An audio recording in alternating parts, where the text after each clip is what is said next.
Okay, Adam, we are 1 week now officially into fall camp, and the Buffs actually get a day off. Which means we get a day off tomorrow, so that's a good thing. But they were in full pads for the first time, and once again, Carl Durrell came out and was pretty pleased with things. So, do we want to believe that every time he comes out saying that? I mean, is he going to tell us if it's not a good practice? Do you believe it?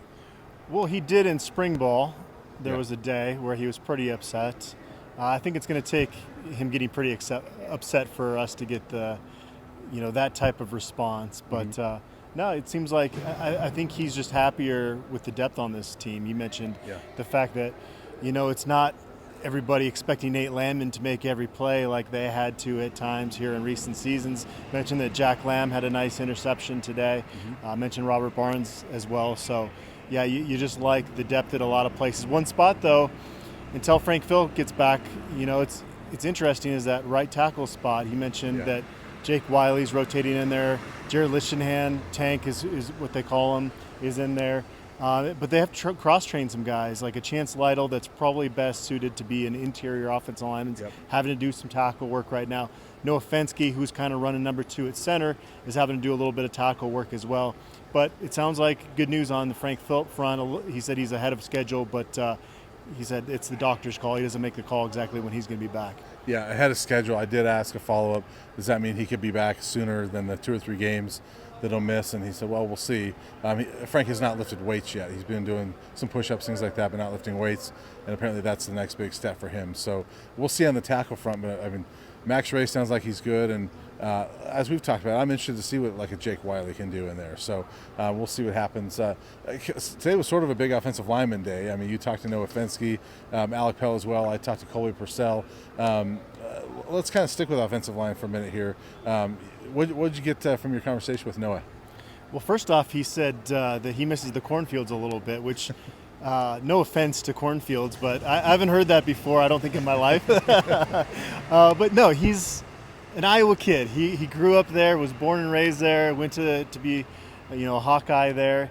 And so it makes sense. You're fond of what you're familiar with, right? Yeah. And so he's warming up to the mountains, I guess. But very versatile guy. And this is a guy you really want in your program because he can play center, guard, tackle. So last year, injury happens to Colby Purcell, and you got to move Kari Kutch in there. And poor guy hadn't really played center before. Right. And so it's nice to have a guy like him that he backed up a Remington Trophy finalist last year, one of just 3 finalists for the award. I'm blanking on his name, but he learned a lot from him, playing under a guy that experienced and that good at playing the center position. So good, personable kid. He said that genuinely everybody in that offensive line room really likes each other. Yeah. And that the biggest challenge they have is sometimes staying focused and on point because they do want to goof around and enjoy each other's company. And I asked him, Coach Rod, he's kind of a character when he's talking to the media. What's he like? And he goes, well, he doesn't change, I'll tell you that. So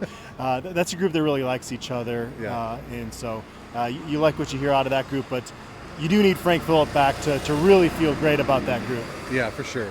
No offense, he can come to my house. I got a big cornfield behind my backyard. So, but I talked to Colby Purcell, and he said, "Hey, this is a cohesive group. We're getting a lot better in that regard.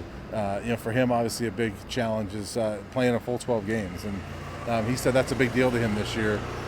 Number one, because he goes, everybody in life wants to be healthy, but he wants to play 12 games, and that's a big deal not only for him but for this team. They need him to be healthy for 12 games, and this is his 5th year now, and he's being a leader, and sounds like he's stepping up in that regard. So I feel like the center position, the center position, some of the guard positions, left tackle right now solidified. It's kind of that right side of the line. Mm-hmm.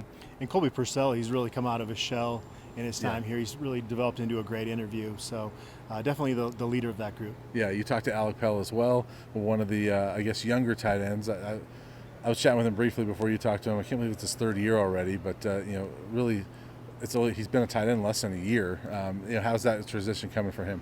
Really well. He's been brought up by Carl Durrell twice now this spring. I guess today he was kind of asked about the tight ends, but he was moved last year after Brady Russell went down, and they were really scrambling to find bodies at tight end. It's crazy. You fast forward to now, there's maybe too many guys in that tight ends room just in terms of scholarship allocation because you only have so many spots on a team. But he's really separated himself. He's gotten better in the run game.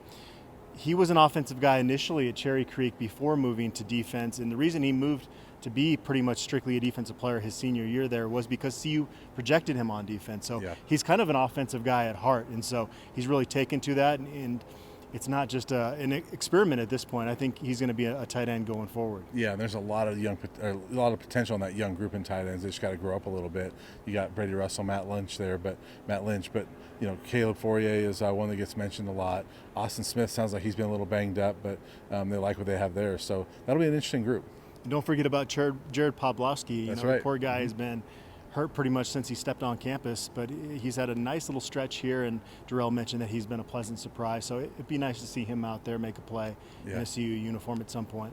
Yeah, and speaking of guys that CU fans want to see make a play, is Ashad Clayton. I was able to talk with him a little bit, and just to calm everybody's fears about him. He is the comfort he talked about in the spring. It's much more now. He feels really good now. Feels really confident, and he loves being a part of this team and is enjoying being a Boulder. So things go well. I did ask him. I said, "Did you ever bring back Coach Rod's bowls?" And he hung his head and said, "No, I haven't done that yet." So he's got to get on that. But it sounds like, at least from what he's saying, he feels really comfortable. He said it feels like high school again, just the way he's out there playing football and loves being a part of this running back group. He said he thinks they're the closest group on the entire team, that running back group. Okay. Well, he said that Grams set him straight when he was thinking about transferring out of here. Yeah. So maybe Grams needs to get on him about Coach Rod's bowls there, and that'll resolve itself. Apparently, Coach Rod putting that out to the media did not get the bowls back, so we got to get on that with a shot. But that'll do it. Wrap up the first week of camp. We'll be back Thursday, and Adam, we got a big weekend. Media day on Friday, and we get to watch the scrimmage on Saturday. So lots of things coming up later this week.